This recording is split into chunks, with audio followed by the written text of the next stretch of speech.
We build it all in-house. We buy the fittings, of course, and the bolts, but we kind of found a need to be able to prime the oil system without removing the belt or using the engine starter, because we've been in situations where we run the battery down trying to prime up the oil system, or starter goes out and you can't make the hook or whatever. So this is just one more thing to a possibility of another failure in another system. So of course, the high spring pressure applications of high RPM turbocharged engines and blown engines, you need to have oil ready at the system before you just start it up. So we come up with this deal here. It's a gear type pump with it's heavy duty, really lightweight because it's made out of mostly aluminum. We have a flange that bolts to or welds to the oil pan. I guess we weld around the outside of here, and it kind of just sucks right out of the oil pan. Drill a hole through here into your oil pan, and this bolts to it so you can remove it. Of course, this will get threaded in here so you can plug it off if there happens to be a pump failure, you take it apart or whatever. But really nice and compact on the side of the oil pan like this, and a simple drill driver deal to run this, because you want to run a drill instead of an impact. We just kind of made the hex to make it a little more durable. But this thing turns, and with a Milwaukee battery drill, we can pump between 80 and 100 pounds of oil pressure up in a matter of seconds or whatever, to get the whole complete oil system primed up. You can buy this on our web store at gms-parts.com. You can call us. We can ask you about help you with different applications about how to mount it. But this is something that can be used for about anything, not just tractor pulling applications. So Hemis and dirt cars, and even the import car guys next door are using them for some things. So different applications. Just another product we thought we'd help solve a little solution, or have a little solution for. All right, we're going to show you how the oil primer pump that we developed is put into action here. We've been using them on the Galot tractors for about a year and a half now. So typically we would heat the oil up and get it to a warmer temperature before we would start cranking on, but it still shows you the effect of what it does. So just a Milwaukee drill, a good battery. We hook it on here, and we usually have somebody watching the computer so we can see when it does get oil pressure, and we kind of just let it run for 30, 45 seconds and see there. But this thing crank and crank.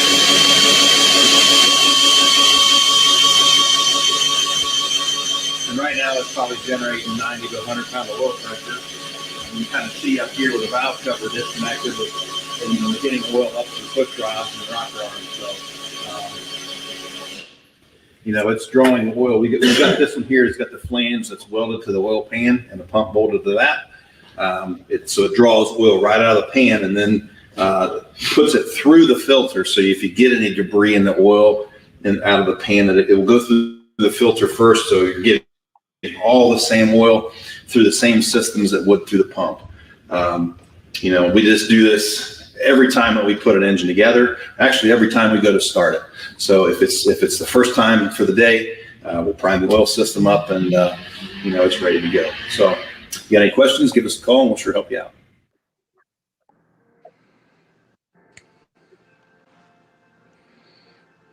Welcome everybody to the Let's Grow Pulling podcast. My name is Jason Schultz. We've got Brent Payne with us, owner of GMS. Will introduce himself. Larry, who are you, and what are you doing on our podcast? My name is Larry, and I'm just here. What am I doing on the podcast? Well, I've got this guy that I didn't used to think much of, and now he's a good friend. His name's Jason somebody. Anyway, he asked me to be on every Monday night, and as you can tell, I'm still in my work clothes. It's been a pretty heavy flow here at the water plant. I work at a different water treatment plant than I did a while back, but it's the same kind of job. It's just a lot of flow.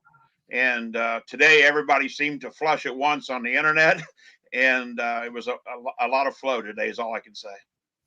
Yeah, we'll come back to your new job here after we talk with Brent a little bit. But congratulations on your new position. Mike, introduce yourself. Tell about you a little bit. Sure. What's going on, guys? I'm Michael Idle, diehard, lifelong tractor pulling fan, enthusiast. I'm one of those guys that just tried to make enough noise on social media and did enough traveling, and always wanted to get involved in pulling promotion, announcing in any way that I could, and kind of weasel my way in here. And so now I try to offer kind of the bleacher perspective of everything that we fans are seeing. Do my best to stay involved and just talk until Jason shuts me up usually. No, I don't want to shut you up. Mr. Payne, who are you? Well, I'm Brent Payne from Shandon, Ohio. I own Gene's Machine Shop, GMS. Also the crew chief for the Galat Motorsports team of North Carolina. Been pulling for about 25 years, so try to be as much of a fan as I can, but anymore, when tractor pulling's over for the day, I go home. Fair enough.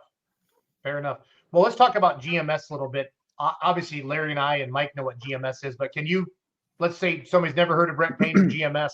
What is GMS and why do I need it in my life if I'm a puller? Well, GMS was started in the mid 1990s by Gene Sharber.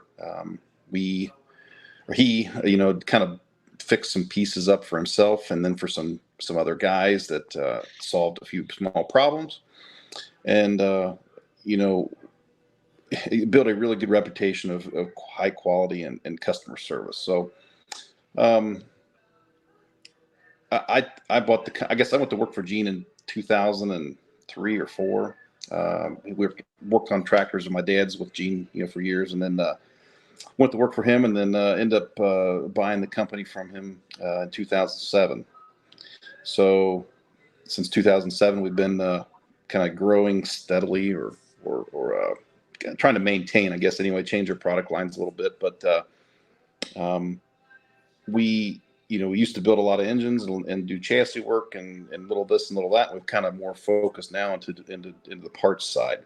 We manufacture, front drive assemblies and differentials and driveline components, pistons and sleeves and connecting rods and those kind of things. In our main, I guess we do sell to individual users, but the main supply typically goes to other vendors, like Wipeout Enterprises buys a lot of parts, and Mondovi Tractor, Jeff Suits out of Illinois. Sorry, you guys like that we can service them, and they can take our product to market. Nice. Chuck Fowler says congrats on the PPL Tech Advisor position, Larry. We'll get into that later in the show. Mick Broughton says spark plugs, laugh out loud. Well, he's a truck puller, Brent. What do you want him to say, right? So, that's right. Oh, good. And I think this is one of them spammers. Hello, spammer. Welcome to Let's Grow Pulling, the podcast. We appreciate having you on the night. So, if anybody has any questions for Brent Payne, he's also not just an engine builder and a part supplier. He's also a puller, and we're gonna get into that next a little bit. But if you have any questions or good memories or anything you want to have fun with Brent, pick on him a little bit, just throw that in the comments. Brent's a big boy. He likes to have some fun. Brent, let's talk about Brent Payne, the puller. Can you take us back to your earliest pulling memories with Dad and then kind of walk us up to where we are today? Oh, man. We got time. Tractor it's pulling, our show, buddy. Do what we want. Yeah, tractor pulling the only thing my dad wanted to do. No pressure. Baseball, football, that stuff was nothing in his that didn't concern him. So from the time I could get on a pedal tractor, he was dragging me around to do those kind of things. So pedal pulling, the garden tractors, the antique tractors, and then on up to super stock. In the late 90s, we had a super stock tractor and then started Grand National pulling in 2000. And from there it was Rookie of the Year, NTPA Rookie of the Year 2000, and any kind of award you can think of. I've achieved that somehow with a lot of help from family and friends and teammates. But yeah, tractor pulling has been here for my whole life. Have you had they always talk like a team of the decades, when I watch NFL football or something like that. Brent, was there a couple year stretch where like you'll always remember, like, man, as a puller, no matter what you do, sometimes it just goes great, and sometimes no matter what you do, it doesn't go worth the crap. Have you ever had a couple years stretch there where like, man, this is we got this figured out. And then, obviously we always get humbled, but did you have a couple years like that in your history? It comes and goes. Yeah. I mean, yeah, when I was about 8, I was really good at pedal pulling. And then,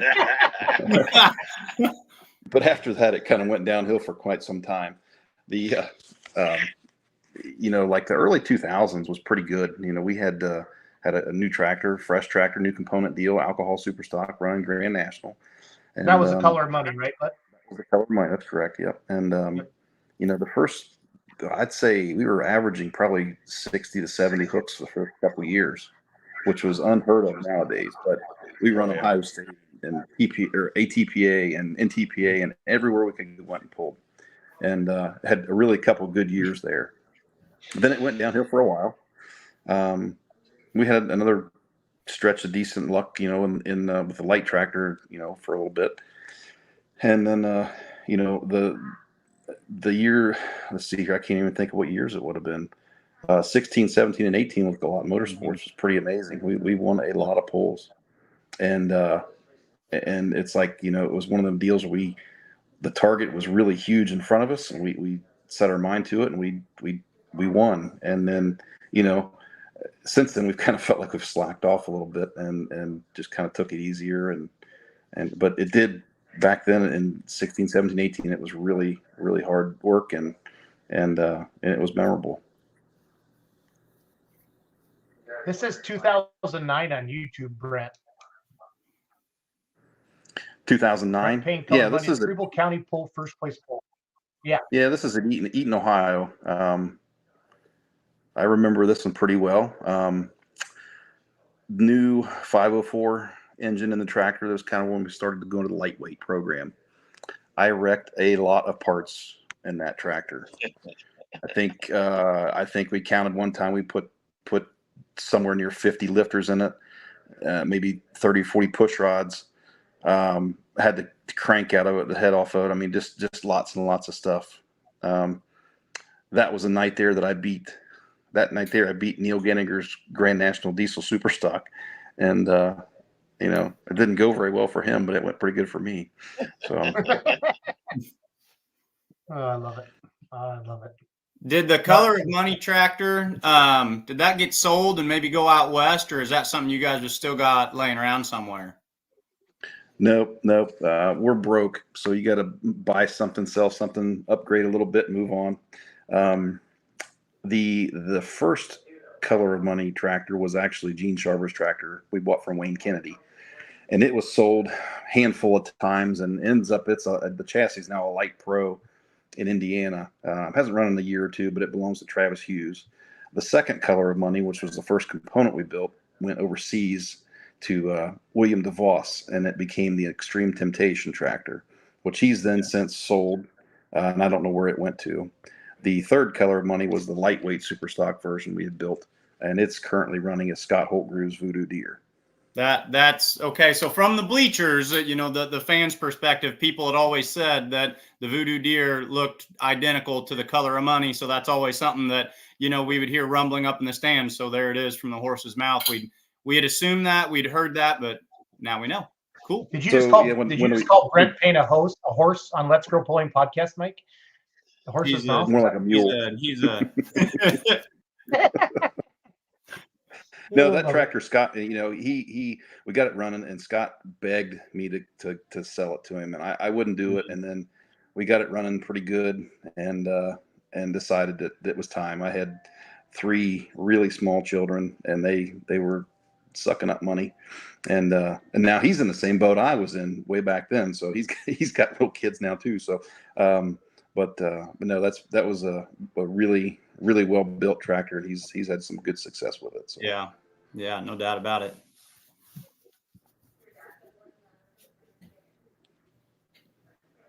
That oil primer pump that we showed that video at the beginning, Brent, are you selling a bunch of those? We've done well with those. Yeah. Funny thing is, like, nobody takes my word for it, but when Travis Schlabach says something about it, that's gold, man. So, which is good. It works for him. So, and the diesel super stock guys have loved it. Yep. Usually people buy, 2 or 3 of them when they buy them, because they're trying to outfit the customers' tractors or whatever. But yeah, it seems to be taking off well. Good. Ryan Folk says the 7810 was the best looking version, in my opinion. I would agree with that. That's what he just popped in there. He's watching on Facebook. I'm sharing a video. Morgan Schulte told me to bring up the YouTube video from 2003, so I'm going to let that play in the background while we talk. Let's talk PRI, Mr. Payne, Performance Racing Institute. We're going to be down there. We have some booth space together down there in Indy. You think, I know it's the largest motorsport, trade show in the world, but it really seems to be towards more just like drag racing and circle track racing and stuff like that. But pulling has been getting part of it the last couple of years. What's the importance of Brett Payne and GMS having an image, or what's the word I'm looking for? A booth, I guess, at PRI. What are you looking for there? I love it it's good for the sport of pulling, but from a GMS perspective, Brett, what are you looking to do there? Well, really, I was just told, Doug said you needed extra money and you couldn't find anybody else to go in there with you. So I said I would, but you know what? I bought a diesel super stock. I'd like to pass the hat, and you warned me, Payne. You told me not to do it. So when I feel sorry for myself, I'm never going to blame you. So we'll get back to that later. But now PRI, I've been going to PRI since I was 18 years old when I was allowed to get in. So it's grown tremendously since it started, and some of it's repetitive year after year, but it's always about the connections you make with the vendors and things. We've dealt with people from California for 25 years, and you only get to see them once a year. So, I can speak directly with the owners of Dart and Sleeves and Diamond Pistons and just to name a few, ARP. All these vendors that we deal with day to day that we never talk to other than on the phone. It's nice to make that connection, once a year. They're all in the same boat, they just come out and see what's going on. But is there a lot of new stuff? Yeah, not a lot of new things all the time, but sometimes you can connect ideas in round track racing to what we do, or any other kind of motorsport. But tractor pulling's getting a bigger presence out there every year, a little bit bigger every year. So, it's pretty exciting to be able to have a vehicle there. I've kind of always wanted to do that. So, as far as our company goes, we're what not. Vehicle? Yeah. Yeah, go ahead. No, I always talk on top of my guests. I got to stop that. Okay. Keep talking. So. But as far as our company goes, we're going to basically have everything that we build or not everything we build, but a lot of things are going to be displayed on this new vehicle we've got. So, and the new vehicle is a new light super stock tractor that it's going to be run by the Galot Motorsports team next summer. Do you have any pictures of it? Can we break the internet today? Well, we can't break the internet today. Larry's new job broke the internet today. It's already broken. No, it's already broken. It'll be. I can't do that to him. It's his day, special day. There you go. It's going to be revealed at PRI, and that's when it'll be seen. So nice. Travis Schwab. Go ahead, Larry. The big thing I like about the PRI show is, besides making connection face to face with the people you've dealt with, the more they know you personally, other than on the phone, the more they're going to work with you. The more when you call and say, "Hey, I need a set of pistons," they're going to get them for you. Everybody's got a list, but then when you make that personal connection, I think it helps, don't you, Brent, to actually know them and they can recognize on the phone who they've actually met and talked to.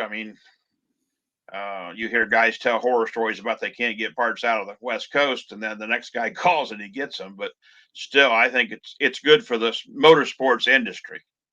And now that PRI's got an office right here in Indianapolis, I find that they're more and more involved in other sports besides drag racing and IndyCar. So it's grown. It takes 2 or 3 buildings up now of the convention center downtown Indianapolis.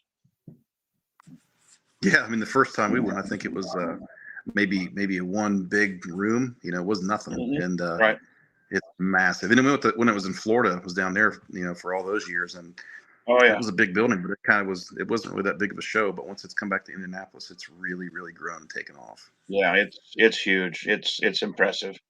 I won't make it this year. I'm going to go see Mickey and Minnie with the grandkids, but I went last year up for a couple of days, and you can't cover it all. There's no way. You know, it's like a 3 or 4 day show, and unless you just walk continually the whole time, you're not going to cover it all. Travis Schlabach says best part he's bought in the last few years. So that's for you, Mr. Payne, referring to your oil primer pump. That's pretty awesome. So Yeah, good. The guy that you said we should have him be the official spokesperson of that. So from Ringo, Could be, Iowa, yeah. Travis Schlabach. Travis is looking for a sponsorship. He's wanting a discount. Yeah. I know Travis. Paul Romack says, "What's up, F Kers? Funkers? Yeah. I don't know what that I don't stands know for. Fookers. Fookers. Yeah. Tell Paul Yeah, I forgot what's up, about him Fookers? yet. I'll get to his call. I promise. I haven't. No, because when I talk to Paul quite a lot, Brent, I'm like, did you connect with Payne yet? Oh yeah, I'm done. And then I know how busy it Yeah, gets. he left a message, and it's on my desk. But then my secretary was on vacation last week, and I had to add 2 more tasks to my job. So Of your 5 things you're already doing. So yeah, and if you're just joining us, got quite a few people watching tonight. I'm pretty sure they want Larry to talk about working for the PPL, but our first guest is Brent Payne, owner of GMS, awesome truck puller.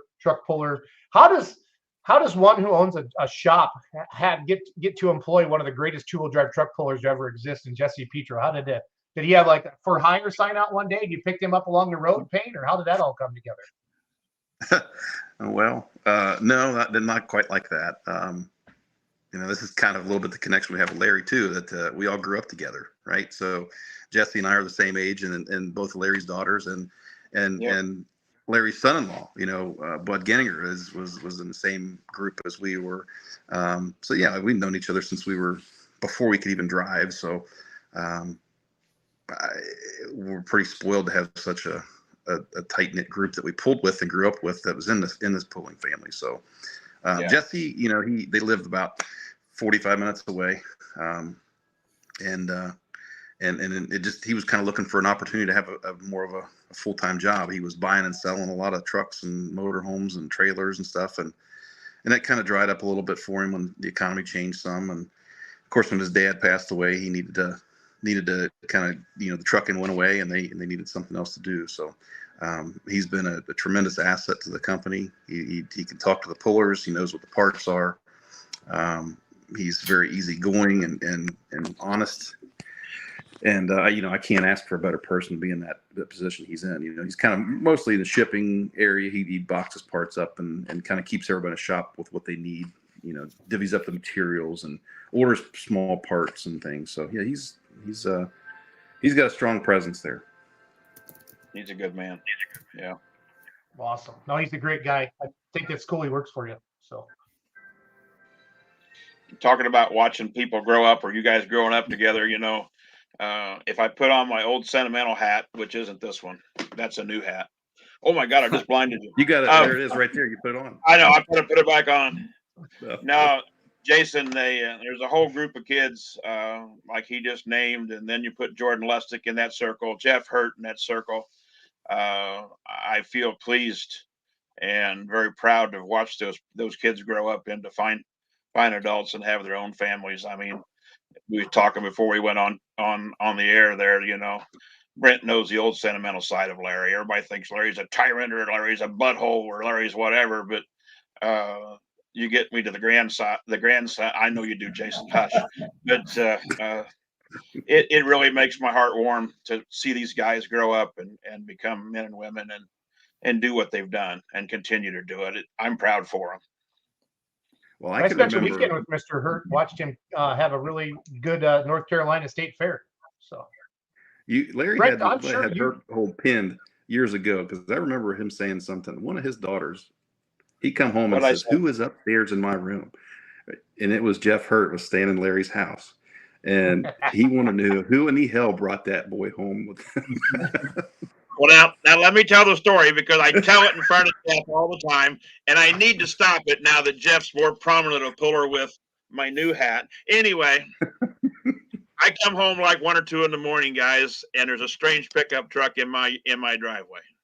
I go in my house. I walk in the front room, and who's on the couch asleep? Jeff Hurt. And so I go upstairs. Both my girls were still living at home. I hadn't gone to college yet. And I woke them both up, and I said, who? And they said, brought home Jeff Hurt. And Leslie, who eventually married the Gettinger boy, Bud, said, I did. And I said, well, I'm glad he's on the damn couch. So anyway, the next morning, I'm right out here in the very same shop with all the junk on the wall and everything else. And he comes out and he goes, hi, Dad. I went, you little son of a bitch. But yeah.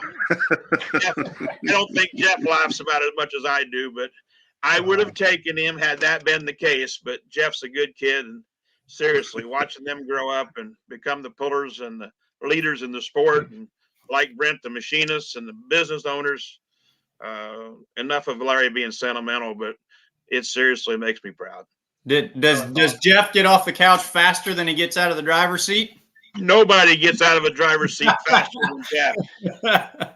And we have never done breakfast in the Richwine household. Never, ever, ever, ever. And even when the girls were little, I mean, you might hand them a piece of toast, but we just never done breakfast. And so I'm out here in the shop, and he comes through that door and he goes, morning, Dad. Oh, you little son of a bitch. Anyway, but yeah. But no, we laugh about it now, but he's a good man and got a fine family of his own and does very well in the sport. Brent, I was in Raleigh this past weekend with Full Pull, and I got to announce with Bert Forbes out there. I'm sure you've pulled with Galot or had your tractors out in Raleigh before at the North Carolina State Fair. Oh yeah, many times. Yeah. The last couple of years, I've kind of stayed home and tried to get a jump on the season. It does take a bit of time to switch everything over to go there. We always would take the overhead cam engines out and put in push rod engines to go down there, and oh, what a real pain in the butt. But it was successful. We did well with them for a while. Then this stuff just got wore out. We just really didn't get back to it again. And then the this year just been had some other things going on, and we decided to stay home and get a jump on the winter, I guess. So yeah, Holt. Well, I did get to see Holt. He came to the fair both nights, and that was fun to see him down there. So that was my first trip there. The hardest part at the North Carolina State Fair is getting from the pits to the track. I mean, it is a freaking zoo. And then they got a bunch of rain, and then Chad Mackey and the Red Dirt guys, I don't know how they pulled it off, Brent. Honestly, it rained until 4:00, bud. And we started pulling at 7, and it wasn't terrible. I mean, it wasn't a great track, but it wasn't a bad track. They did great. We as no one pulling, everybody's got to pull on the same track, but we got that show in Saturday night. I was amazed. But they did an amazing job. That's a big state fair, you guys. I mean, Raleigh's 2 million people now, and I've never walked like this through a food court before just to go get a cheeseburger. I mean, the amount of people that were there, it was a great weekend. I really enjoyed it. It's a good experience if you've never been to it before, for sure. The weather can be a crapshoot. Sometimes it's 75 and really nice, and sometimes it's 50 and rainy. So it was perfect Friday night. One of those years. Yeah, it was perfect Friday night in the 70s, and then we lost the day session. So then they decided. So everybody got their 2 hooks. They took the classes and merged them into Saturday night and Sunday day. So we had 8 classes on Saturday night, 7 on Sunday, but it worked out really good for everybody. And I met a lot of new fans that follow, Full Pull and Beer Money, and they watch the podcast and stuff like that. And it was fun. Met a lot of people from the eastern side, New York, all the way down. And there was quite a few pullers there from all over the East Coast. It was a good time. Really, really. Chad builds an excellent track. I've told Chad to his face he's the Jim Miller of the Carolinas. Chad builds an excellent track. When Larry says he tells it to his face, that's his way of saying he's serious, guy. I speak Larry. That's what that means. He's serious. Really? Yep. Brent, what somebody's asking on one of the Facebook groups, what is your favorite part of your job at GMS, Brent? Going home. No. Favorite part of my job. It is a challenging business for sure. There are worse jobs for sure, but sometimes it could be really painful what you have to go through to get new product out, to get old product on the shelf, to get, there's so many things, whether it be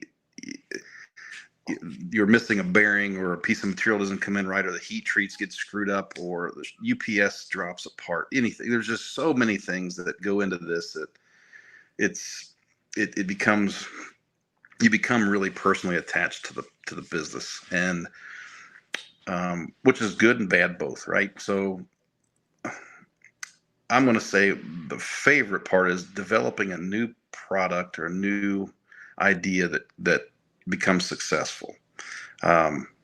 Whether it be in something like this oil primer pump, or a fix for a pinion bearing problem in a modified tractor, or a fuel system correction in a light super stock. I mean, there's just some of them things that you work really, really hard for that everybody doesn't see how much stress and hard work go into those problems.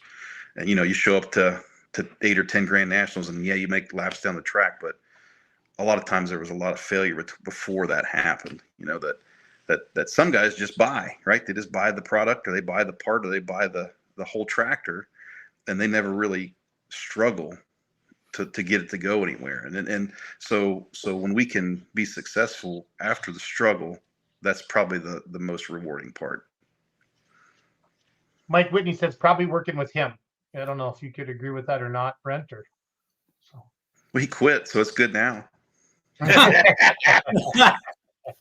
He quit calling wanting parts, right? Oh, I love it. I love it. If anybody has any questions for Brent Payne, GMS, any memories, please type them into the comments. We're going to let him go here in a few minutes and move on to our next segment, talk about Larry's new job with PPL. Brent, if I would say to you, give me a 60-second commercial of what you want people to know about GMS, what would it be? A 60-second commercial. Well, it doesn't have to be. It can be 90 seconds. You're the boss tonight. Whatever. But like from your chair, what do you want your potential customers, your current customers know you. That's why they're your current customers. But what would you want somebody new, or why should somebody give you a call on something, Brent? Well, I guess I'll go through a little bit of this. We always strive for quality. We at the utmost quality is what we look for, and if somebody gives us the opportunity to buy our product, they give us the respect that sometimes things fail or things happen that we can't control. People are human, so you do have mistakes. If they give us the opportunity to correct that problem, we always correct the problem.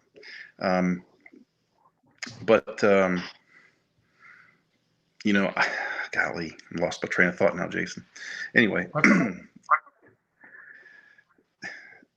it gets worse as you get older, by the way. Trust me. Before the main focus of now is to get our products and to get the information out there. You guys have helped us with the information on the videos we've done, all that, to get people to understand what we do and how we do it. But there is a lot of work that goes into it, and I want them to know what kind of effort we put into the product. And then it's to support our vendors or our dealers like Mondovi Tractor or Wipeout Enterprises, so that when they sell those products on their web stores or in their builds, that they realize they're getting something quality, and it's stood behind. Excuse me. So, we continue to try to develop new things. It is a lot of work. It takes a lot of time, and even though the COVID stuff is over, we're still reeling from supply chain issues. So you have to be patient. If a customer is not willing to be patient, they might as well call somebody else, because we work 50, 60 hours a week at the shop, and it's not like we're staying around doing nothing. So it's a lot of work. There's a lot of stress, and we do the best we can. I was up to visit Jim and Steve at Weimer earlier in the week with some customers from Denmark, and they're in the same boat. People call up there, and every day there's the phone rings more than they can supply, and it's a good problem and a bad problem both to be in that position. So you get patience and understanding from the customer standpoint. We do everything we can to get the job done, but sometimes it just isn't enough, So, but we do understand that the job needs to get done, and the customer's product, they want to go pulling. So we're going to do whatever we can to get that done, but without sacrificing quality. Understood. Good Understood. answer. Paul Romack, question for Brent. How many times in a season can you go to a pull and just watch? No work speak, no diagnosing, etc. I know the answer to that. Yeah. We all do. I can't at all. I went to it with my kids. They're pulling antiques now, and Johnny, my son, was in an accident back in the springtime, and he lucky to be here, and so I've been kind of supporting them, going and watching them pull antiques this year a little bit, best we could. It was, and but when it's 2:00 in the morning and they're wanting to pull antiques, I go to bed. I don't want to be there, but I've tried to not micromanage their decision making problem. To tell them, let them learn it on their own and figure it all out, which is really, really difficult. It's their turn. So the antique side's a little easier. Going to an Ohio State pull, into a couple of those this year because I hadn't gone in years, and I realized why we pull Grand National or Champions Tour, because it's for me, it's just the way I'm spoiled, right? So that's my nature, and my job is I have to overanalyze, and I have to look at something to make it better. I look at the sled. I watch the sled go up and down the track. I see what the track's doing, how they prepared the track, who did what beforehand. Anything. There's so many number of things that I can go, and I can't just go and watch and be a fan and drink beer. That's just not possible. No, that's fair. That's very, very fair. Yeah. What brand of tractor are the boys driving in the antique world?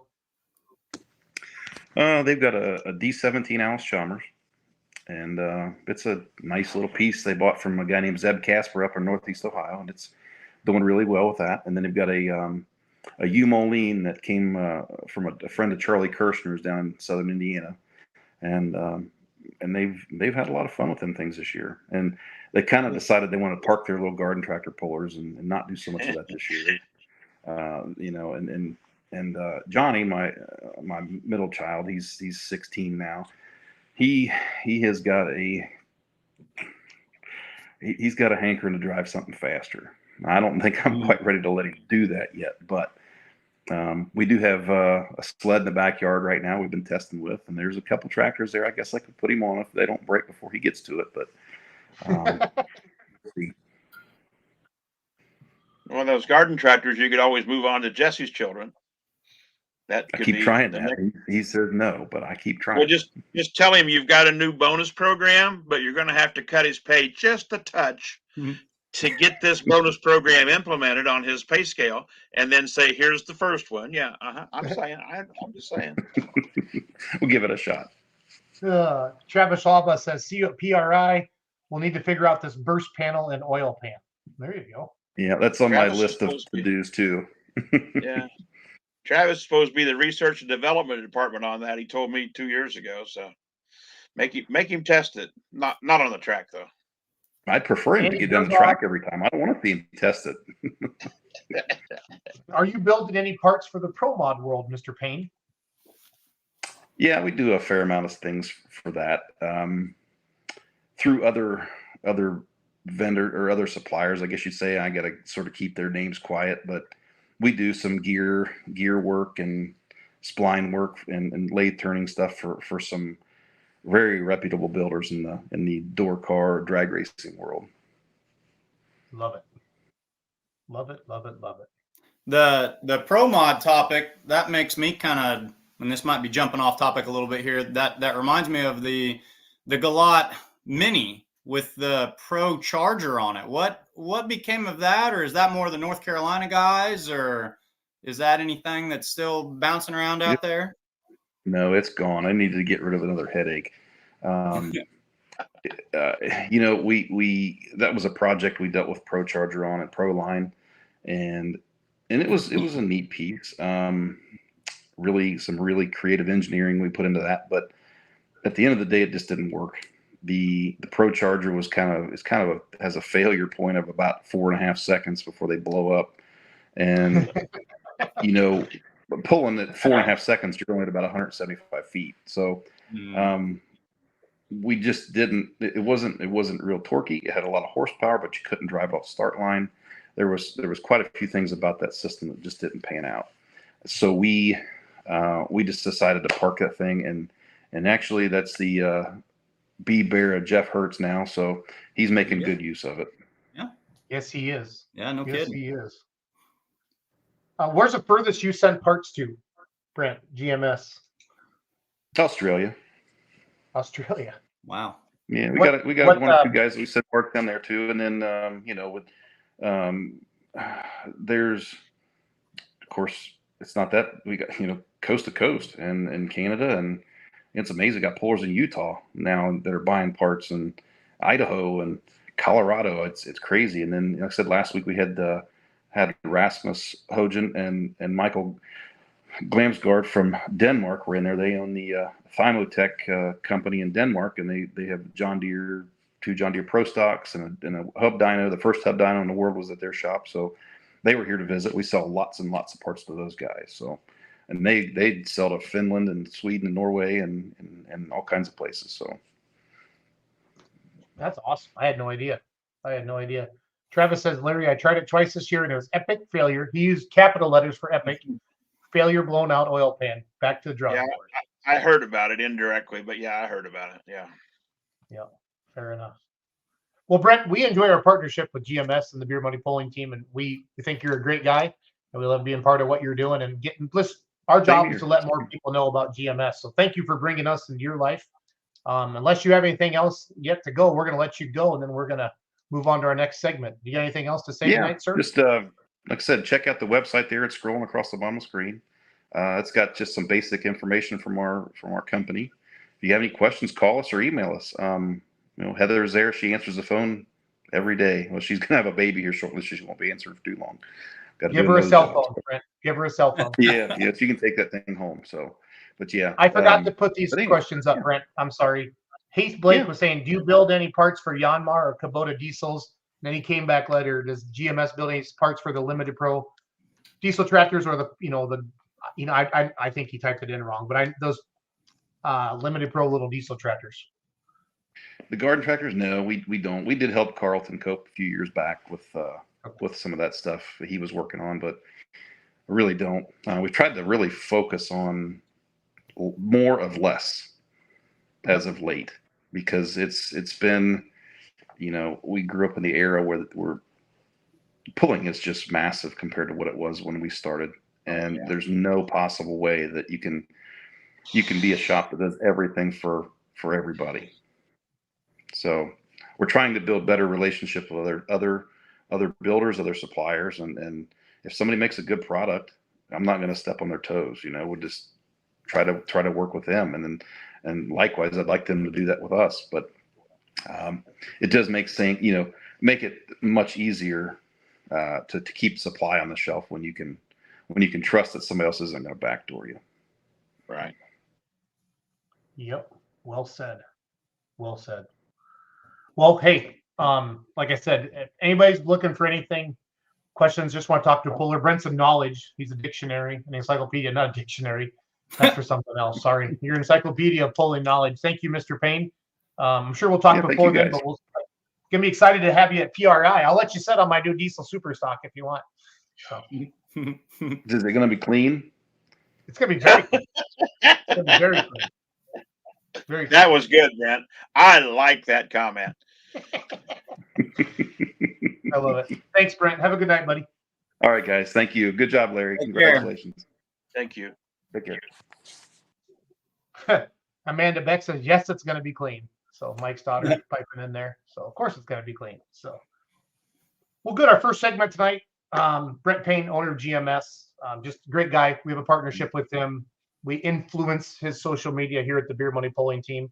We can do that for anybody out there. We can help you grow your presence on social media. So today I woke up I got up at 5:00 this morning Eastern to catch my plane to fly home today. And I scrolling through Facebook and I see that Larry Richwine works for the PPL.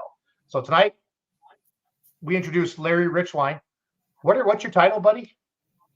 I'm not sure. I think the press release said that I was tech and safety and greasy oil in the trucks of PPL and some kind of advisor. I don't know.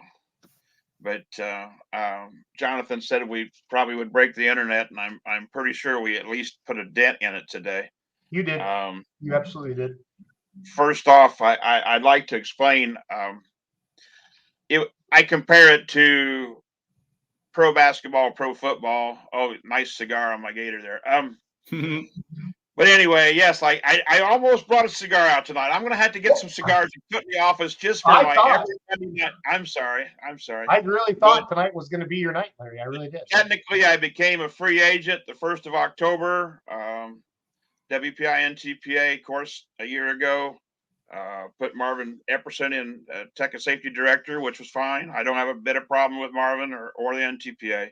I was a consultant for a year, and they just didn't renew my contract. So I became a free agent, and Jonathan started talking to me at the National Farm Machinery Show last year.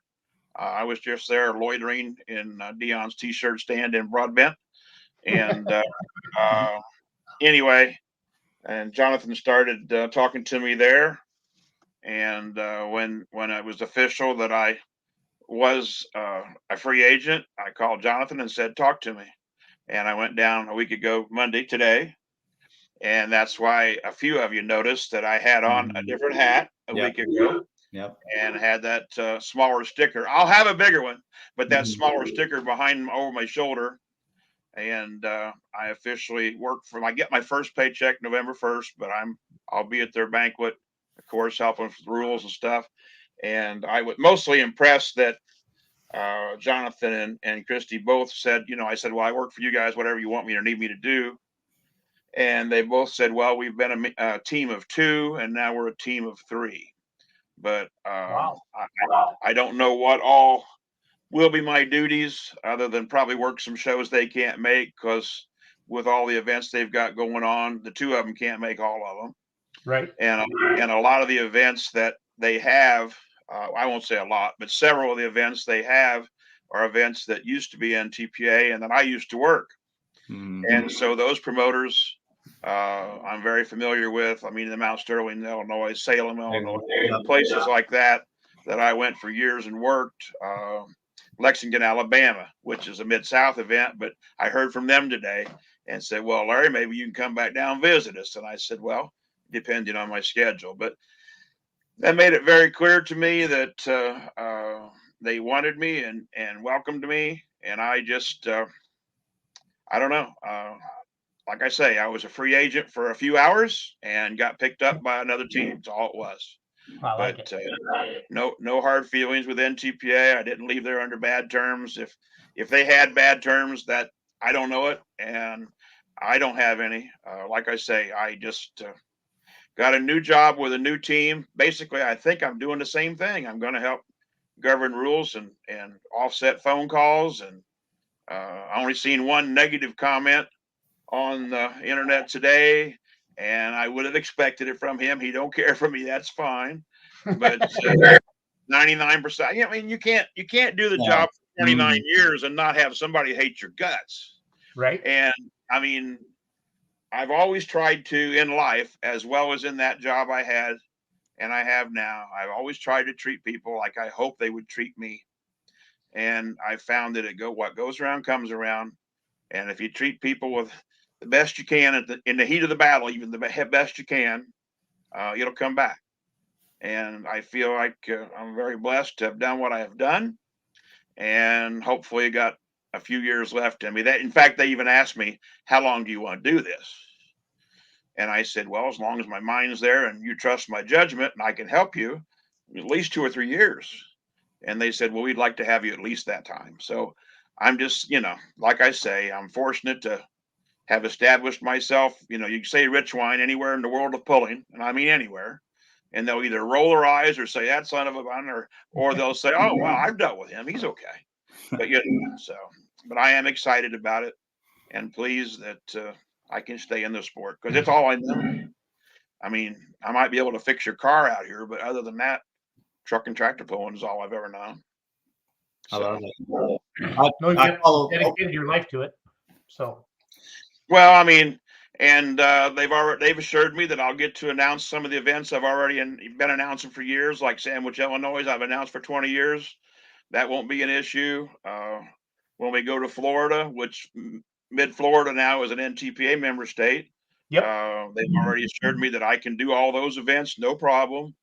A couple people questioned today, well, where will Hoosier State tractor pullers be? Will Larry convert them to PPL? And I made a statement a while ago on Facebook on the Hoosier State page that you'll never hear me say that they should jump ship and go to PPL. I mean, if that's something they want to do, that's fine, but I'll never suggest it because I work there now. Hoosier State was one of the initial states that started NTPA in 1969. And I'm personally proud to be a part of Hoosier State and have been their secretary and treasurer on and off for 30 years, over 30 years combined. So I would never do that to them. And if they see fit, they don't want me to be around that, that's fine. But, you know, you can only go where your heart is. And my heart's Hoosier State. And now PPL is a good job. And I'm looking forward to it. I'm pretty sure it'll be the next spot in my heart. I think it's gonna be good for you. It's gonna be a new challenge. It'll be another. You know, I mean, you know all the pullers, Larry, in the pulling world, but people you haven't worked with a lot, maybe necessarily. I think we see more back and forth across associations, which I personally love as a pulling fan. When Masterson's came to Toma this year, it was like Masterson's are here, Masterson's is here, you know, and it was pretty neat to see that, you know, to see it this year. I think it's good. I think it's good. And Kevin's in that same group with you know, Brent and all of them as far as watching him grow up. I mean, that's why about every pick I made was Kevin because I knew he was tough. Yep. I mean, you know, Travis said we need 3 organizations. And Travis is right. There's enough room for 3 sanctioning bodies. God knows there's enough events for them. So, I mean, I didn't burn any bridges to my knowledge with NTPA. And if I did, I was sorry. But the bottom line is tractor pulling is me. And I'm just very, very pleased to be a part of it still. I got quite a few phone calls today, Larry. Did you hear about Larry? I'm like, oh yeah, I just saw it. And I got a lot of, you know, people I consider, you know, leaders in the pulling world. And I got a lot of the veteran quarterback move, you know, kind of into your career. I got a couple years left and I still want to enjoy this. And I thought that was a neat analogy. It wasn't ripping on you or ripping on what PPL did. It's kind of a neat analogy. You know what I mean? So it's fun. Well, Bill Laster said for years, you know, and so did Steve Boyd always said, you know, Forrest needs you to come work with them. And I said, no, they're doing fine. Well, yeah, but they could use another one, you know, they need some help or whatever. And I feel very sure that Jonathan Christie have done a good job. And I don't know that they needed help, but I am pleased that they wanted help and they asked me to do it. And like I say, I feel very blessed is the best way to say it. I'm having a hard time getting away from that sentimental part of Larry tonight, but just like Brent brought up, I mean, I've watched these kids grow up, become men and women in the sport, and it's just does my old heart good, and I'm still going to be a part of it. So, no, best thing I can say is I'm blessed, and I'm very, very happy and thankful. My first function, I guess, is going to their banquet, and of course, listening to the different divisions and the rules they want. It's a different system than I'm used to. Jonathan emailed me the rule book the other day, even though he gave me a hard copy, and he goes, take a look at it and see what you think. And I'm thinking, whoa, I'm not making no rules yet, you know, but he just said, see what you think. And so I told him, I texted him, I said, I'm not going to say what I think till I hear what they're saying. Yeah. But are there a lot of differences between NTPA and PPL at the national level? No, I didn't think so. I've always been told, and again, just, you know, that everybody kind of works together and they try to make it work. I know. So the NTPA, they did the thing like with Slaw's mini rods, right?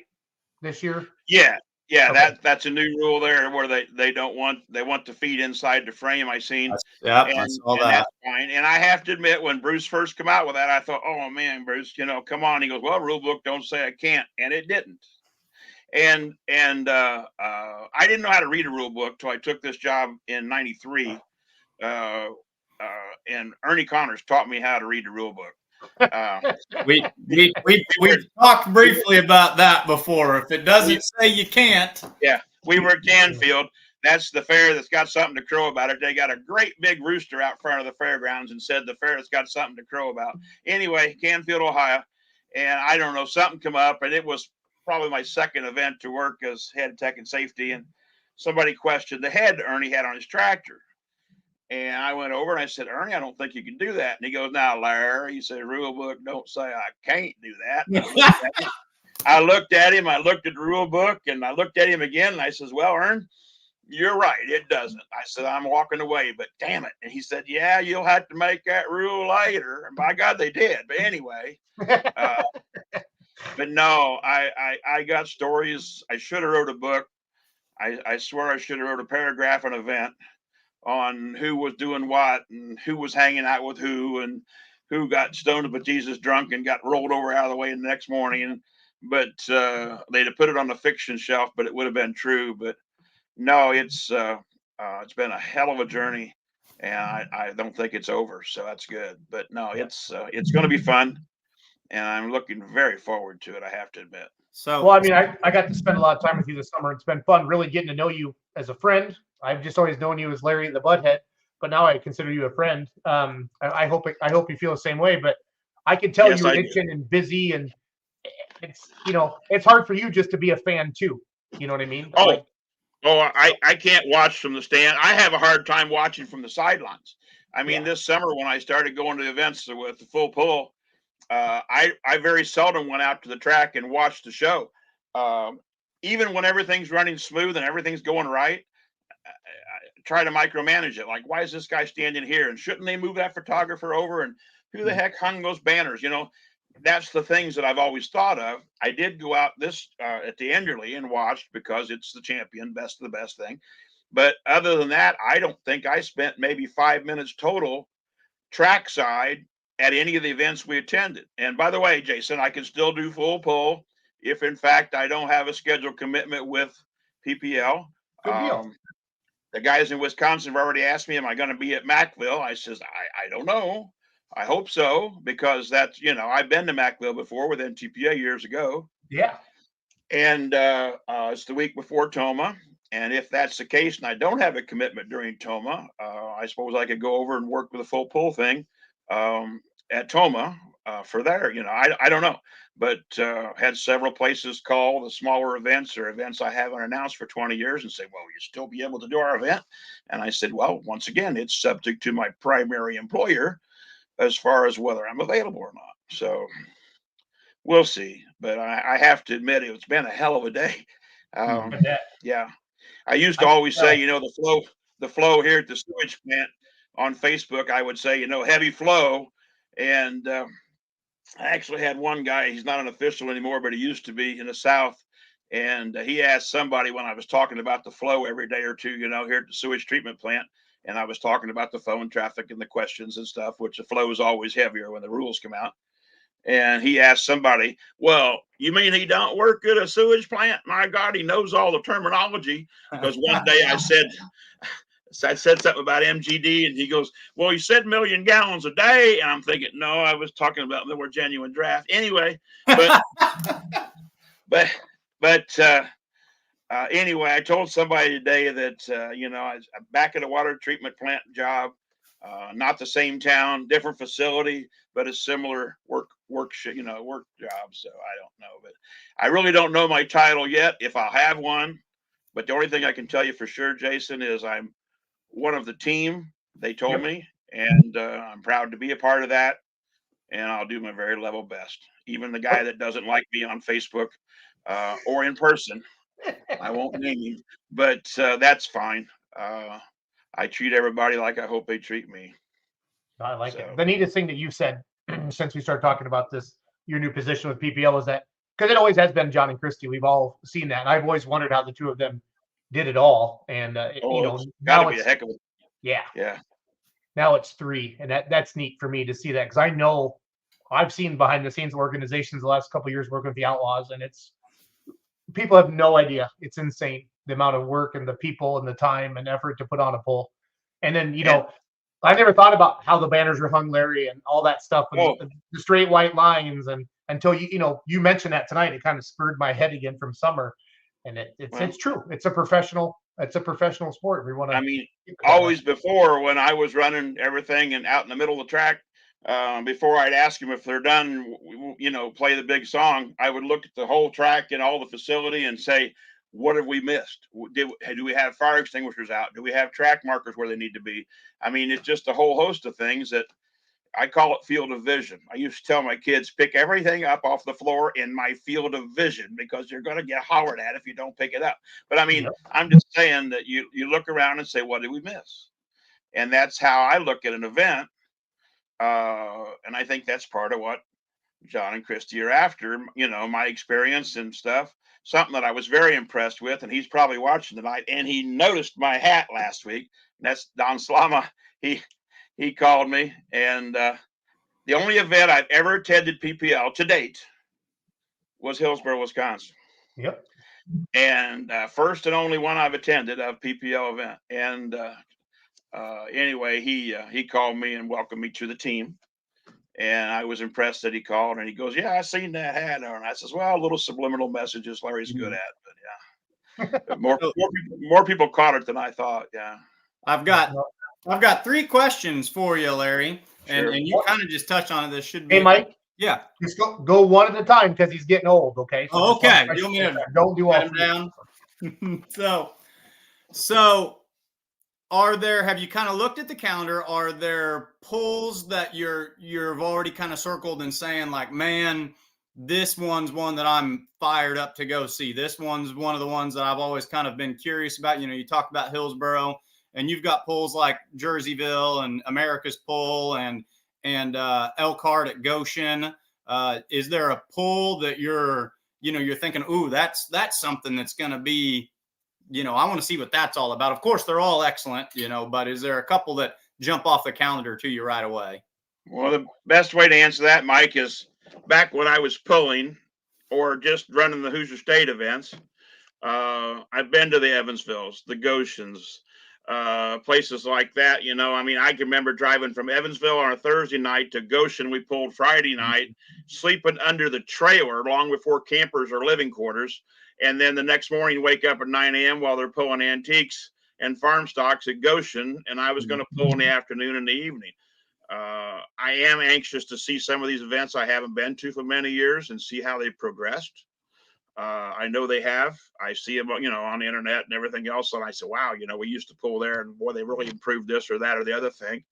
But I don't know that there's any one event that really sticks out. I mean, every event, as you well know, from announcing or from the bleachers perspective, you say you're trying to give us.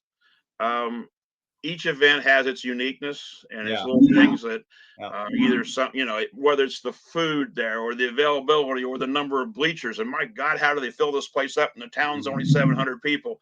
I mean, each event has its own specialty thing that sticks out in my mind when I go somewhere. But I mean, and like I say, I've worked the Troys and the Jerseyvilles, and when it was NTPA. I got a lot of miles on me, and there's a lot of promoters out there that I've worked with that I'm looking very forward to working with again. Good.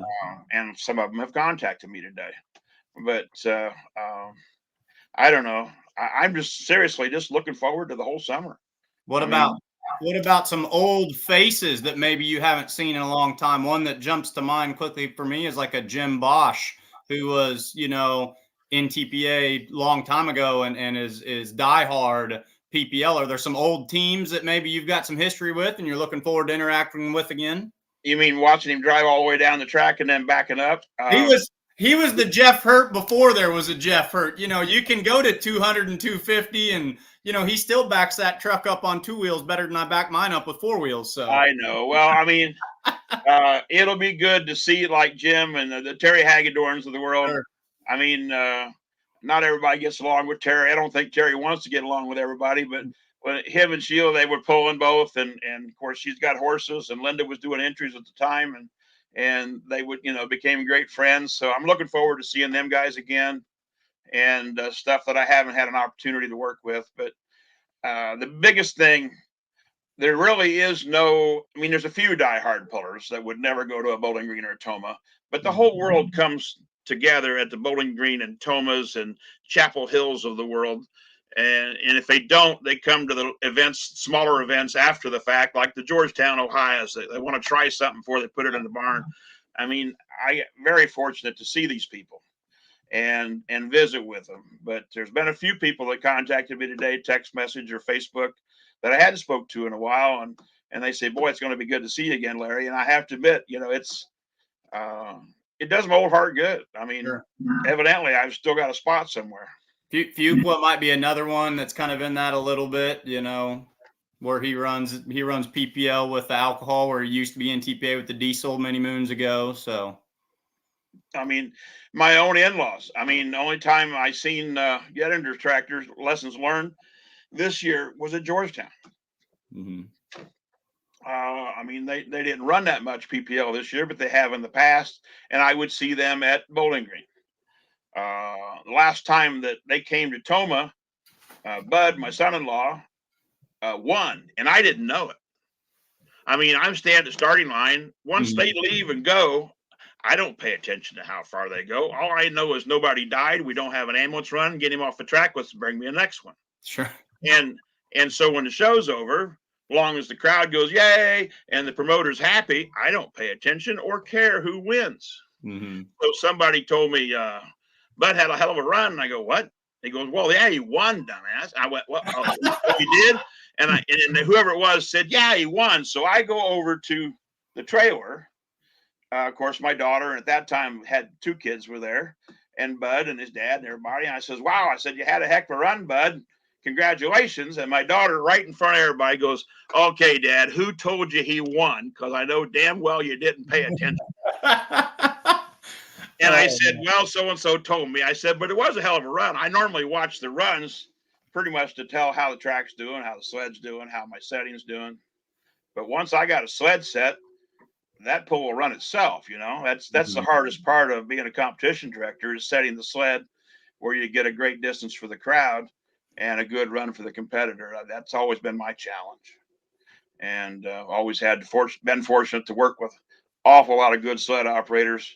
One that called me this morning out of the blue and I hadn't spoke to for quite a while was Wesley Simpson. He called me. Well, I guess I did talk to him, Jason, down at Sullivan's charity pool. Anyway, he called me and he said, hey, he said, I can see you got a new job. And I went, well, yeah. He goes, well, congratulations. I says, well, you know, I hope I do them okay. Oh, you will, Larry. Just be yourself. And I said, have you ever known me to be anything else? He went, no, you'll be fine. So, but yeah, only thing I told Jonathan is, I've seen pictures from your banquet. You guys wear tuxedos and stuff. I said, I'll just be a fat guy in a sport coat. And he goes, I don't care what you wear. I said, good. You know, That's awesome. What did you say? A fat guy in a what, Larry? A fat guy in a sport coat. Yeah. Like Chris Farley living in a van down by the river. Well, that was a fat guy in a little coat. Yeah. Yeah. I live in a van down by the river. Housekeeping, you want me to fluff pillow? That's a love of God. Leave me alone. I'm sleepy. Yeah. But no, I have to admit, it's been a great day. We broke the internet, and let the haters come hate. I'm sorry, but if they already hate Larry, then they'll get used to it. And if they don't, give me a chance and I'll prove them wrong. Yes, sir. So. Exciting day for Larry, but based on what I've seen, you know, on the feedback I've been looking at on Facebook and whatnot, you know, very, very exciting day for PPL too. Very big day for him. So I hope that. I hope I can bring something to the table to help them, help the sport. But I mean, seriously, I heard from track builders, sled operators, promoters, pullers, and a few fans, you know, wow, Larry, never expected that move. And the guy that I said was a hater, all he said was, wow, disappointed. I mean, but you know, everybody knew what he meant if they knew him and knew me, but what do you do, you know? So smile. But, you know.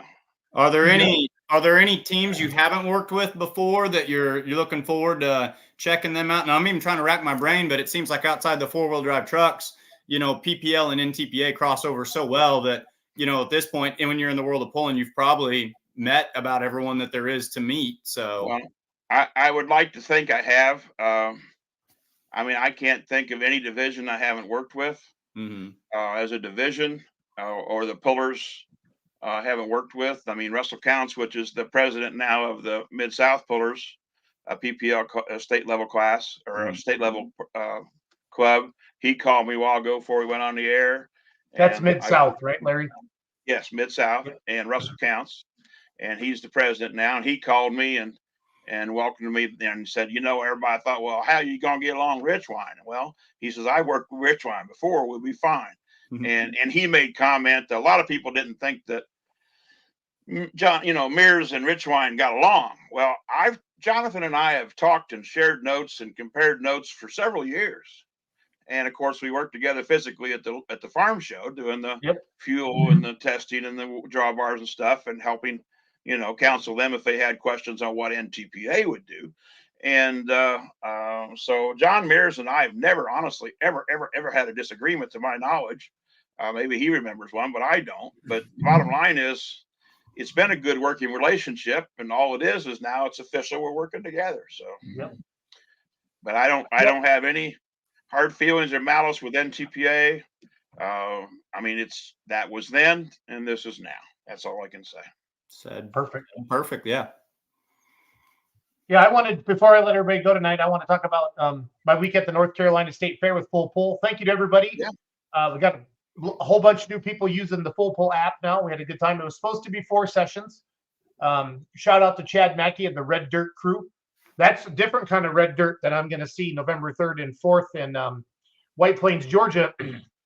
It doesn't have the clay, or it doesn't have the stickiness, Larry. I don't know the Jim Miller term or the Chad Mackey term, but Chad tried to explain it to me a little bit.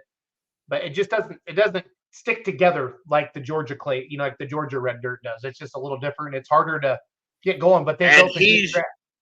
Did he use the word adhesion? Yes, he did. He did. And but they did a nice show.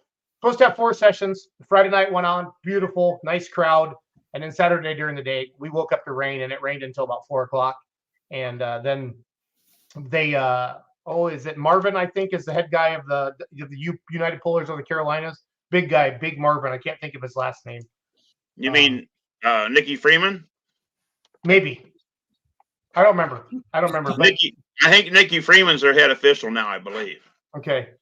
I feel like Marvin's our president. Marvin, is it McDonald? Would it be Marvin McDonald? Oh, him and his brother both got super farms. Oh, yeah. Bad boy. It's McDonald. I don't know. Is it Marvin his first name? I think it is. Sorry. I'm sorry if he's white. But that's okay. They got together with Jeremy Tyndall and all the guys, and they basically, merged the hooks into Saturday night and Sunday, split the hooks up. So it was an even show. We had 8 classes Saturday night and then 7 classes on Sunday, and they put a nice show on. And the crowd Saturday night wasn't as big as they've had in the past, but it was cold and it was rainy. It kind of sprinkled on us a few times during the show. So I know that they came through. Yeah, Marvin McDonald's president. Yeah, Jeremy Tyndall's watching right now. Yeah. Great guy, great people. I got to work with them in Lumberton with Full Pull about a month ago, and then they invited us to come to North Carolina State Fair, and we really had a lot of fun with Full Pull. The mini rod games got a lot of action. Jeff Hurt was there, Mary Kale, Kevin Campbell, Cody Singletary. So Kevin Campbell bought Loudon Mini from RJ Simon, and first time gets out and puts 20 feet on the class. Well, Jeff Hurt didn't like that. He did a little change in, and he got him back on Saturday. But if you guys don't know Jeff Hurt, he will help anybody in any time in any class. I posted a video. Cody Singletary had a couple loose fuel lines, first hooked mini rod class Saturday night. He got out of it right away. And Jeff Hurt, and Dennis Miller, and Kevin Campbell, and people I don't even know. I mean, 7 or 8 of them. And Larry, you've seen this a bajillion times in your life. Oh, yeah. They'll help to get their fellow competitor down the track. And I mean, they still want to beat them, but they want to beat them fair and square. So that's fun. Right. It's fun to do that. So that's what's always impressed me with the sport is that, I was just a snot-nosed kid in my first supercharged engine, which was probably 77, 76. Yeah. And I lost a blower. And Bruce Hutchison, who between him and Wayne Sullivan and Gail Medford were my idols. Mm-hmm. And I was just some snot-nosed kid with a cockshut 40 and a supercharged big block Chevrolet. And Bruce said, well, you need a supercharger? And I went, well, yes, sir, I do. He goes, well, I got one in here spare. And I said, oh, I couldn't do that. He goes, oh, yeah. He says, you take it and you get yours fixed and then give it back to me. And I said, "Oh, Mr. Hutchinson," he goes, "My name is Bruce." He says, "Take this damn charger, put it on your tractor, and run. Get yours fixed," which I sent it in immediately. And I don't know, I probably had it 3 or 4 runs. And I said, "Done with your charger? You want me to get it restripped?"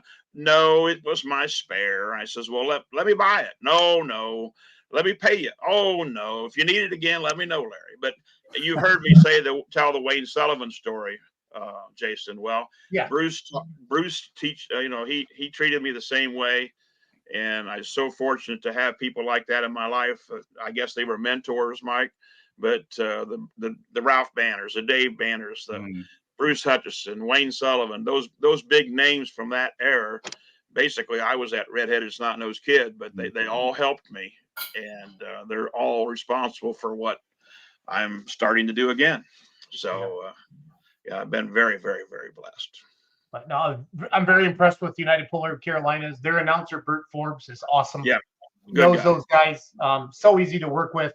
Really allowed me to talk about full pull and just really bring like a different aspect to working with him. He's just great. He does nice sled presentations. He talks about the dirt. Just does a really good job. I was impressed with everything that I saw. That little light 4-wheel drive truck class they have out there, 118-inch wheelbase, 500 cubic inch, I think, and they went 4,000 pounds. Man, that's a fun little class. It was fun to watch them. They got some good super farms. They got a pro farm class, a 466 with a 3x3 box charger. It's a Borg Warner, whatever, however you say that, turbo charger on there. So mini rods, 2-wheelers, the mods. Got to see the great Don Dean this weekend. Oh, yeah. Craig Sage, owner of SCS Gearbox, has a brand new modified. Friday night tried to make it really exciting. He got going right and he let out of it and straightened out. Then he hammered it again and pulled the hitch right out of the back of that tractor. He did the same thing. He did the same thing at Georgetown when he didn't break the drawbar. I'm pretty sure he wounded it at Georgetown. He was going out of bounds at Georgetown, got out of it and hit it again. And it probably cracked it there, but you could actually hear it snap on the video you guys were playing. You can hear it pop if you listen as closely as I did at North Carolina State Fair. But yeah, he's learning. But you know, and Saturday night, well, they took it to Shelton's in New London, North Carolina, 2 hours away. Jeff and Kevin Campbell and all those guys took it, worked on it all day. They got back Saturday night about midnight, and Sunday, Jeff and them, they put a little more weight on the front end and just made a good straight pass. And old Scott Tedder went like 385. Just laid one out perfect, just picked it off the starting line and from just never stopped. It was awesome. Don Dean, I think one of his turbines went out going down the track. And then Sharon Everman was there. I got to see Henry, Dave, and Sharon. Henry had a really bad pass with the diesel ran really good Friday night, and Sunday it puked everything out, all the oil and parts and but it was a good pull. And that state fair crowd's a different pulling crowd. And Larry, you know this, and Mike, you might, but it's not necessarily the diehard pulling. Right. You know, when I said how many first time pulling fans are here, I'm telling you, Sunday there was 30% of that crowd, and they said they'd never been to a pull before. Anytime you're at a fair as opposed to a standalone event, you catch as many crossovers, and then you try to hook them and say, keep watching this stuff, no doubt about it. That's when you explain even harder what's going on in the track. Mm-hmm. Yeah. No, that's exactly what we did. We talked about everything. Well, when you go to a fair, I mean, one night they've got a country western star, the next night they got a monster truck or a motocross. I mean, and that particular time it was tractor pull. And what are we going to do tonight, honey, at the fair? Well, we're going to go watch entertainment. Well, what is it tonight? It's truck and tractor pulling. So you're very correct, Mike. That's how we attain new fans, is because they happen to attend one. So. Well, I thought Doug Borth went to sleep. I'm an Iowa Hawkeye fan, and I live in Wisconsin. So I enjoyed that 15-6 score. So all day, all the Wisconsin fans, you guys, you only beat us by 9, or we suck. And I just want to. Hey, why didn't you share that on Facebook? I would have thought maybe you would have shared that a few times on Facebook by now. No, I'm going to post it every day. Every time I open my phone thinks that I'm like a follower of Big Ten sports now because you've shared it so much. And then Doug comes back with, the girl, that Caitlin Kendrick or whatever, the really good player for the Iowa Hawkeye women's basketball Caitlin team. Clark. Yeah, I went through many years of Wisconsin just kicking our ass and everything. So when Iowa actually gets a win, I'm gonna do a little slow clap. So, but full pull needed me in North Carolina more than I needed to be there, and rub my buddy Doug Bort's back, tell him I love him still, and give him a big hug. Well, God love you. Bless your heart, Jason. And I'm sure the fine folks of Full Pull and all the truck and tractor pull fans out there appreciate the sacrifice you make. And if I had an award here, I would give you a laurel and hearty handshake and present this award. Oh, hell, let's get this windshield scraper that I may or may not have been taking NTPA stickers off my equipment. Let's take this. And let's present this to you as a token of our appreciation for your fine work and good conduct upon our behalf, in hopes of the many years to come of your gracious presence with us and helping us to further and let's grow pulling the sport of truck and tractor pulling. I mean, Larry, I'm glad somebody I wrote just that got down. goosebumps. And I that's did, not a- Larry. That's Larry, not that a came- quiet clap. That's a goat. That's a golf clap. That's a golf clap. Golf clap. Yeah. Larry, that came from the heart. I mean, I almost, if I was capable of a moment of silence, Larry, I might give you one. You know what? I have honestly probably never, maybe it's a lie, had that presentation before given to me, or I had to give it to it. Fun story about Florida. I get to Florida like second or third year. I went down to announce it. And the guy that was the promoter, not the one that's there now. Anyway, he goes, we need you to present this plaque to old Bill. Well, old Bill had been the announcer for so long. He actually announced that pull years and years and years and years and years ago when I pulled there, when I had hair. Because he said, Richwine, did you have a tractor called the Weekender? And I went, yes, sir. Oh, you pulled here before? I said, no, I never. He goes, yeah, you did. It didn't have a roof over it in Ocala. Anyway, I said, oh, okay. He knew me. Anyway, so they said, here's this plaque. We want you to give it to old Bill. And we're going to go out middle of the track because some Jeep dealer had sponsored the event. They're going to take you out there in a Jeep, and they're going to, you and old Bill, and you're going to say on the microphone, ladies and gentlemen, I'd like to present this plaque in appreciation for his retirement, old Bill. So anyway, old Bill's retiring. They never told old Bill. Anyway, so they give me the plaque and I read it and I say, well, this is old Bill. He goes, yeah. I said, and jokingly, sarcastically, in typical Larry fashion, I said, does he know he's retiring? And the guy said, no. And I looked at him like, what the heck did you just say? And he said, no. And I said, you got to be shitting me. I'm going in front of all these people in the middle of the arena with a sold out crowd. Ladies and gentlemen, I'd like to present this plaque to old Bill and hope he has a friendly retirement. And so anyway, on the way out there, while we're in the Jeep, I said, hey, Bill, I got to tell you something.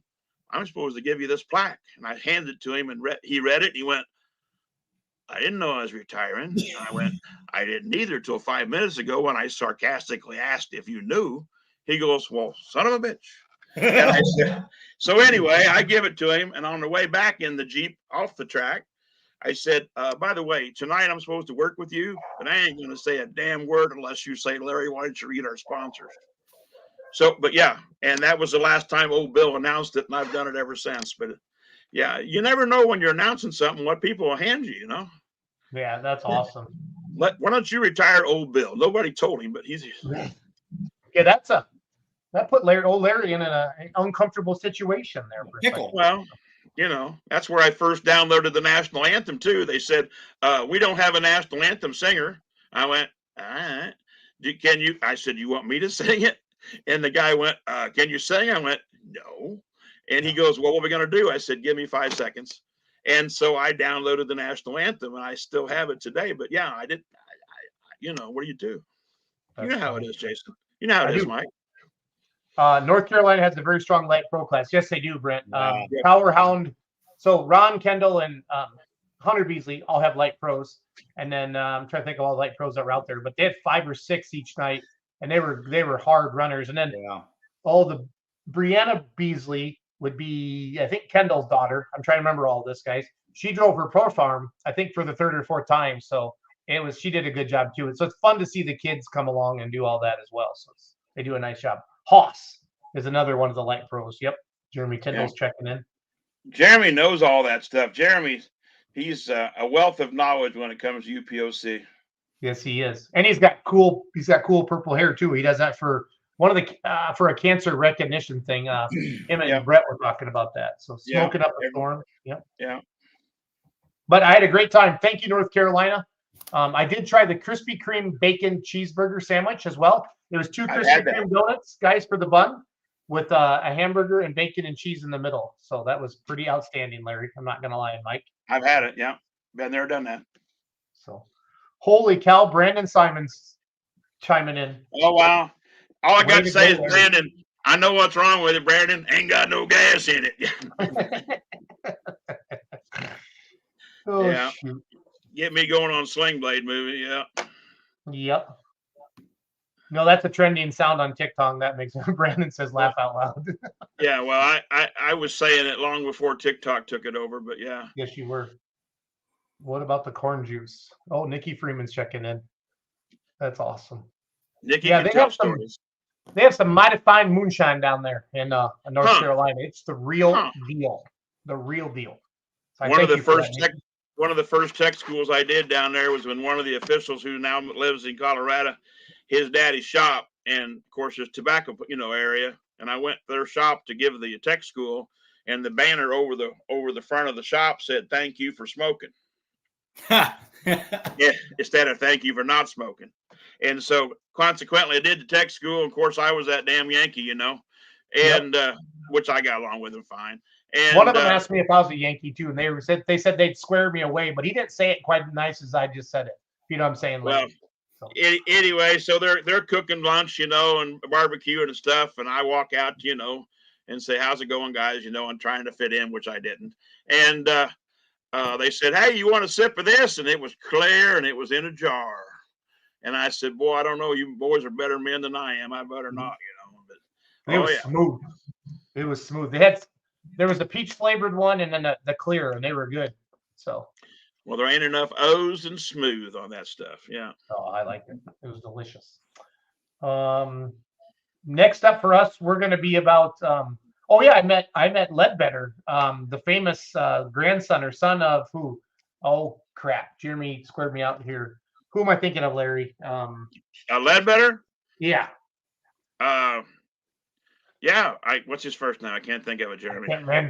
I'm so tired. I've been up. I want to say Lester, but that's not it. Jeremy there's about a 15-second delay. Jeremy will pop back in here. Okay. Marcel. Yeah. Marcel Ledbetter. Yep. That was neat. Yeah. And then I met Daryl and Marcel. Oh, we got 2 going on here. So Rob Foster, not the 4-wheel drive Rob Foster, but the super fan of truck and tractor pulling, lives in North Carolina. He's been coming to Toma for 20 years. So I posted a picture on my personal Facebook page of him and I, and that got a lot of comments. A lot of pullers actually recognized him. That was fun to see that as well, to do that. Daryl Ledbetter is the guy you met. Okay. Thank you, Jeremy. Yeah. It's good to have people respond on Facebook or however they're responding to tell us the facts that we don't know. Yep. No, I'm with you. This week for us, we're heading to Lufkin, Texas. Outlawpulling.tv will be there. We did beermoneypulling.tv, did drag races, dirt drag races last weekend. Thank you to everybody who subscribed to us last weekend for that. We had a good time. We're going to leave Thursday morning, Mackenzie Chandler and I, and then all the gentlemen from Pulling, Texas is going to run a camera for us this weekend as well. Ron Stone will be on the microphone. So they have semi-truck drag racing all day long in Lufkin, Texas, big semi-truck show. Then at night, we have the Outlaw show. We have 3 points classes left down there. 2-wheelers, mods, and 3.0 diesel trucks for the finish out the point season. And then we're also going to have 4x4 pro stock trucks and then the 5.0 pro stock tractors of the Outlaws. And I think they run some stock semis, or as Larry would say, stock semis after the pull. No such thing. Down there. That's a good time. That's for Mission 22. It's called Dragon and Pulling in the Pines.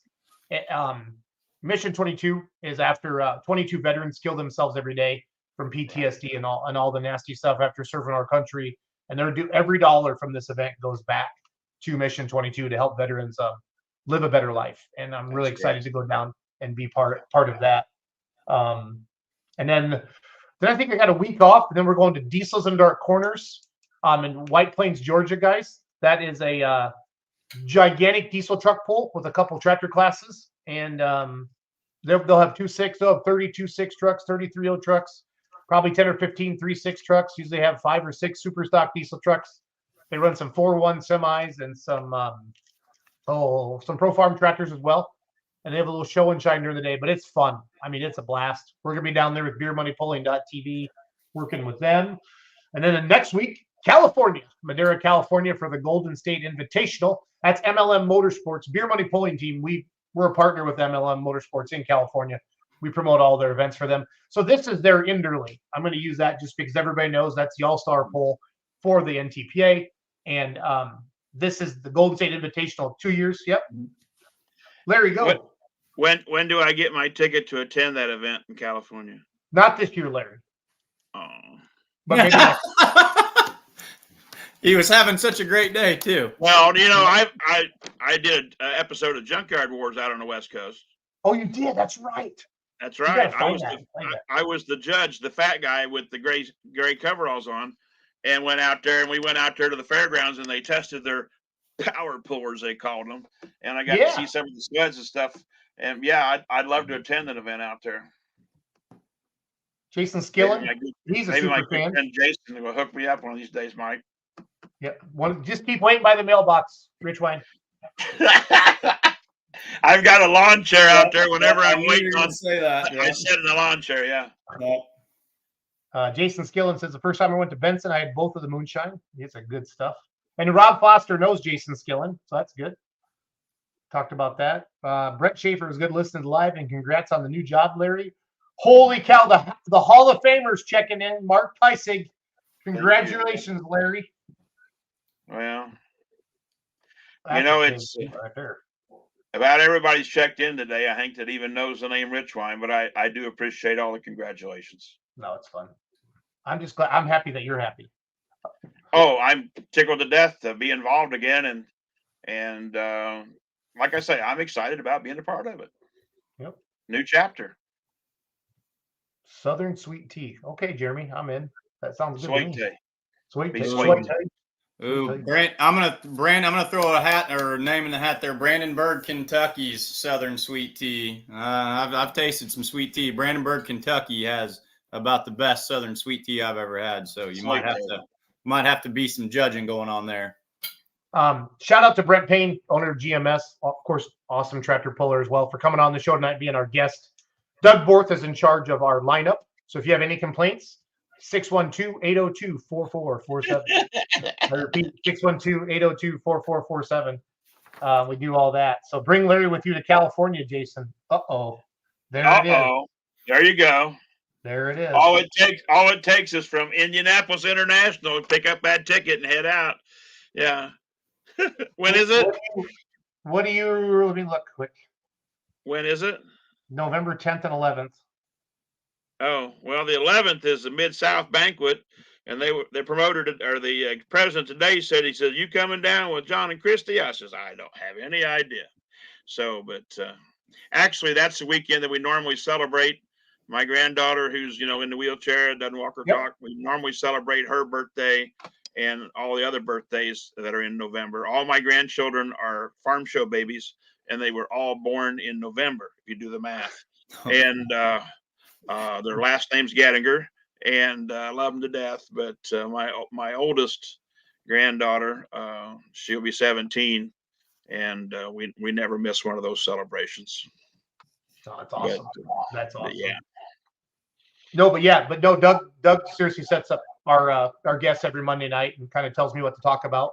And then don't forget, then PRI will be down there. So we have a booth with the Outlaws, promoting Outlaw Truck and Tractor Pulling Association. We're going to have our new high-tech redneck down there, all cleaned up so Brent Payne can sit on it. And then Brent Payne's going to have their brand new light super stock from GMS. And we're down on the floor where the Colts play, down there by all the toters and stuff like that. So make sure you go down the hallway and come down and check us out on the floor down there. And then January pulls, we got Zellwood, Florida, the Super Pull, January 12th and 13th. And then, of course, the Midwest Winter Nationals, Shipshewana, Indiana, January 11th through 13th. We'll start having Clint Tucker on and start talking about that more. Probably Clint will he likes usually coming on once harvest is done. He has a little more time to start talking about that. But we're full time. We have been behind that event for years from a promotion standpoint on social media, and we're excited to be part of that. So, Matt or Mike, excuse me, give us your thoughts tonight, and we're gonna let Larry. We'll let Larry wrap it up tonight. But what's going through your mind, Mike, as we sit here October 16th, 2023?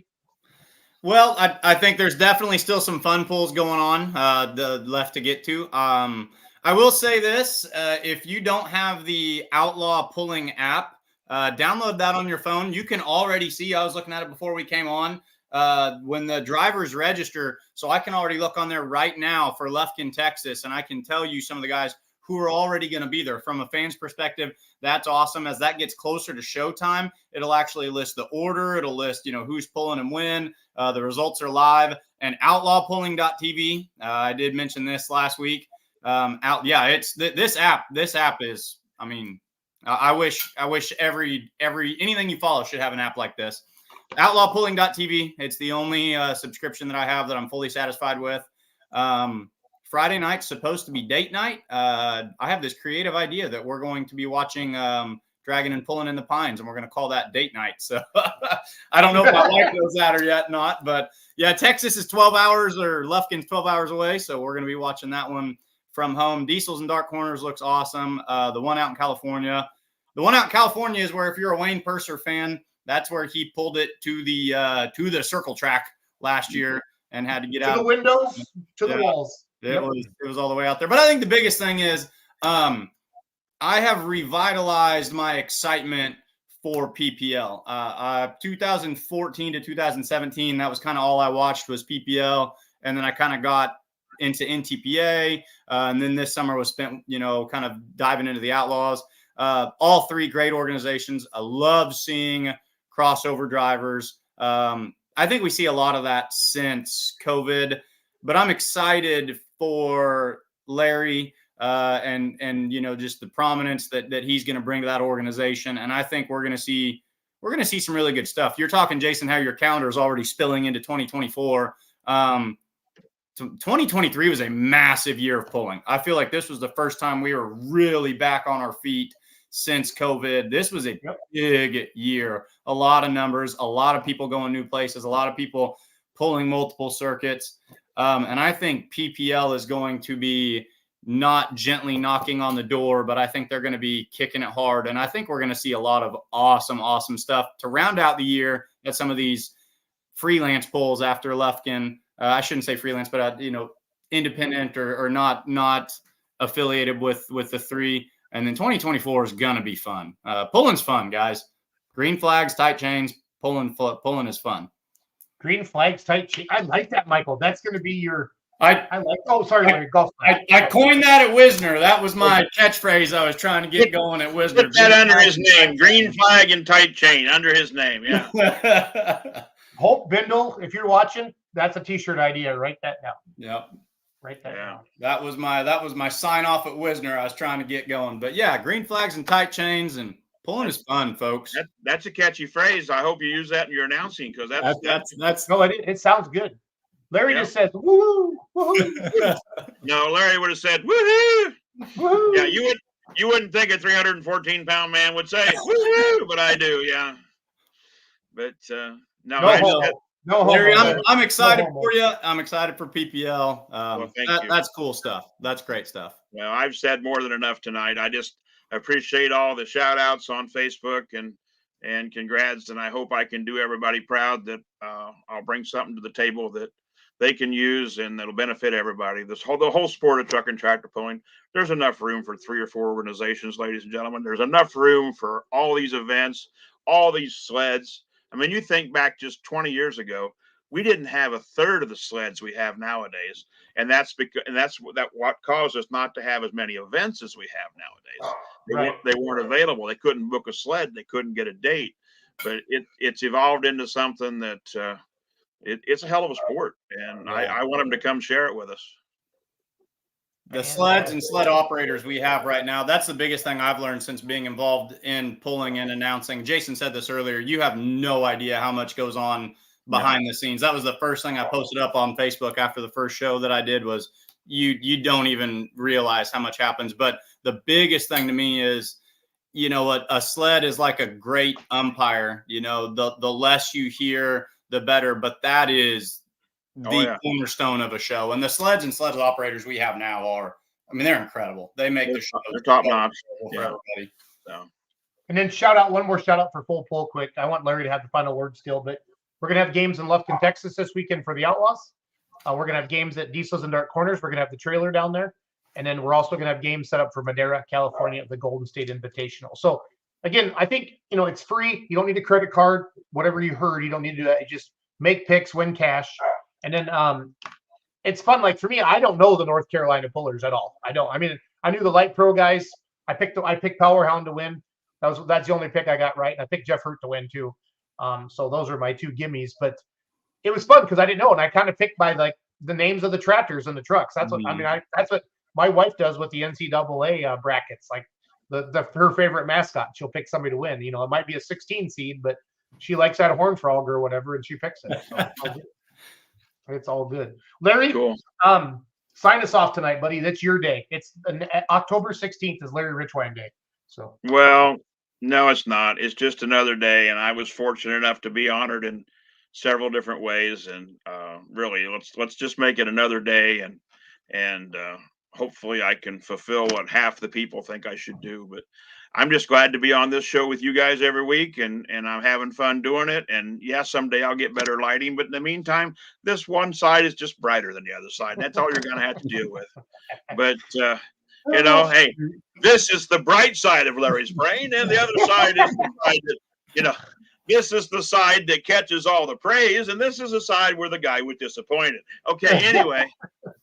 And you know who you are, Weedy. Anyway, that's all I'm going to say about that. But seriously, I'm very, very blessed and proud to be a part of you guys' show. Having you on, Larry, having you on this podcast is awesome because the knowledge and the wealth of knowledge you bring to people you've met over the years. Thank you for doing this every Monday. Well, you'll get tired of it someday, trust me. And I'm still standing by the mailbox or sitting in the lawn chair waiting on that check. I don't know. I swear I mailed that before I left the north. Let me. You know what? If I'll wait for it to get returned and then I'll send another one later. Okay. All right. Well, just remember, I presented you with a very prestigious award tonight and a laurel and hearty handshake. So, other than that, guys, just have a great week, and I'll see you next Monday. And hope and pray everybody has a good week. Yeah. Thank you. Thanks for watching, everybody. Let's grow pulling. Have a good night.